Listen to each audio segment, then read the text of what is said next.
உண்டாயிற்று. சிலர் அவன் நல்லவன் என்றார்கள், வேறு சிலர் அப்படி அல்ல, அவன் ஜனங்களை வஞ்சிக்கிறவன் என்று சொல்லிக் கொண்டார்கள்.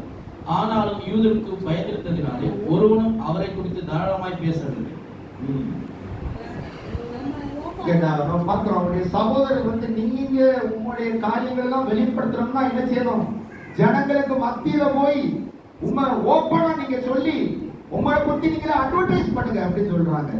அப்போ அவர் சொல்றாரு, என்னுடைய நேரம் இன்னும் வரல, நான் எனக்கென்று ஆண்டவர் ஒரு நேரத்தை வைத்திருக்கிறார் என்று சொல்கிறார். அல்லேலூயா. அப்போ சொந்த சகோதரர்களே என்ன செஞ்சாங்க? அவளுக்கு இடையூறாக இருந்தார்கள்.